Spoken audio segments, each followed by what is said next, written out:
So আমার আজকের ভিডিওটা স্পেসিফিকলি তাদের জন্য যাদের এজ এখন 30 থেকে 50 এর মধ্যে, আর এর নিচের এজ গ্রুপে যারা আছো you can watch or you can skip, totally up to you. So I was thinking যে জেনজি আর মিলেনিয়ালস এর মেজর কিছু ডিফারেন্সেস আছে। একটা হচ্ছে হলো গিয়ে আমার মনে হয় আমরা মিলেনিয়ালসরা আমাদের অনেক পেশেন্স আর কি আমাদের ধৈর্য অনেক বেশি। সো কারণ আমার মনে হয় নাম্বার ওয়ান যে কারণে we are different then the Gen Zs, আর আমাদের কিছু এক্সপিরিয়েন্স আছে যেগুলো জেনজিরা কোনোদিন বুঝবে না। নাম্বার ওয়ান, রিমেম্বার আগে বিটিভিতে একটাই তো চ্যানেল ছিল, আর তো কিছু ছিল না কেবল টেবল। আগে বিটিভিতে ওয়ান্স আ উইক রাত্রেবেলা কতগুলো মজার মজার শো হতো, লাইক মিকাইভার, আর জানি কি হতো, গার্ল ফ্রম টুমরো, তারপর স্মল ওয়ান্ডার, তারপরে ফ্রাইডেতে সকালবেলা কত যে বিলিভ ইট অর নট কি কি জানি হতো। সো আমরা পুরা উইক বসে থাকতাম যে আমরা ওগুলো দেখবো। কিন্তু যখন পুরা উইক বসে থাকার পর ফাইনালি ওই দিনটা আসলো, টিভির সামনে বসলাম, যখনই স্টার্ট হবে ইলেকট্রিসিটি চলে গেছে। আর যখন ইলেকট্রিসিটি চলে যাবে তখন কিচ্ছু করার নাই, না ইউটিউব না স্পটিফাই, কিচ্ছু নাই, আমাদের গরমে বসে থাকতে হবে।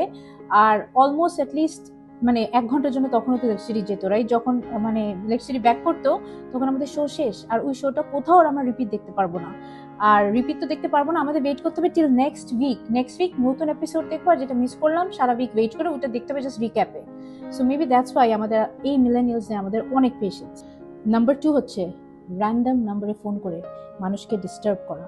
আমার মনে হয় পুরা ওয়ার্ল্ডের সব মজা একদিকে, আর কাজিনরা ফ্রেন্ডরা একসাথে হয়ে র্যান্ডম নাম্বারে ফোন করে মানুষকে ডিস্টার্ব যে ছোটবেলায় করতাম সেই মজা একদিকে। আমরা সব কাজিনরা যখনই দাদু বাসায় নানুর বাসায় একসাথে হতাম, আমরা র্যান্ডম নাম্বারে ফোন করে মানুষকে এত ডিস্টার্ব করতাম। আর এই একটা মজা আমার মনে ওরা কোনো দিন বুঝবে না, রাইট? আমরা তো সব কাজিনরা একসাথে হলে মনে করতাম এটা আমাদের রাষ্ট্রীয় জাতীয় দায়িত্ব যে সবাইকে ফোন করে ডিস্টার্ব করতে হবে। আমরা ওদেরকে চিনি না, ওরা আমাদেরকে চিনে না, কিন্তু আমরা মেক শিওর করবো যে এত ডিস্টার্ব করবো ফোন করে যেন মরার আগ পর্যন্ত মনে থাকে যে এরকম একটা ফোন আসছিল। থার্ড, আমি জানি জেনজিদের এখন ওয়্যারলেস হেডফোন আছে, নর্মাল হেডফোন আছে, স্পিকার, মোবাইল, অনেক কিছু আছে। কিন্তু অনেক সময় মোবাইলে কথা বলতে বলতে ফোন গরম হয়ে যায়, ওয়্যারলেস হেডফোনে কথা বলতে বলতে সেটা চার্জ শেষ হয়ে যায়, তার ঝুলায় হেডফোন দিয়ে কথা বলা সবই ঠিক আছে। আমরা কি করতাম? আমরা মোবাইল থেকে মিসড কল দিয়ে বলতাম ল্যান্ডলাইন থেকে ফোন করো, তারপর আমরা ল্যান্ডলাইনে বসে ফোন কথা বলতাম। কি আরাম! চার্জ শেষ হওয়ার টেনশন নাই, কোনো কিছু নাই, কল ওয়েটিং এ কেউ টুট টুট করে ডিস্টার্ব করবে না, রাইট? সো ওইটাও কিন্তু একটা জিনিস যে ল্যান্ডলাইনের যে মজা, ল্যান্ডলাইন থাকলে যে অনেক সুযোগ সুবিধা ছিল সেটাও কিন্তু জেনজিরা কোনোদিন বুঝবে না, ওদের যতই মোবাইল থাকুক।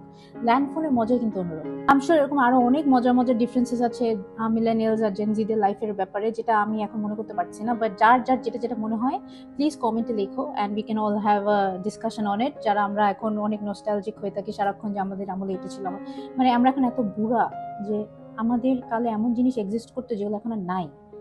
এইসব শুনলে তোমার কেমন জানি লাগে, মানে হ্যাঁ আমি তো কয়েকবার মারা যাবো। Anyway, do share your experience, তোমরা কোনটা কোনটা মনে করতে পারো, অ্যান্ড ইফ ইউ লাইক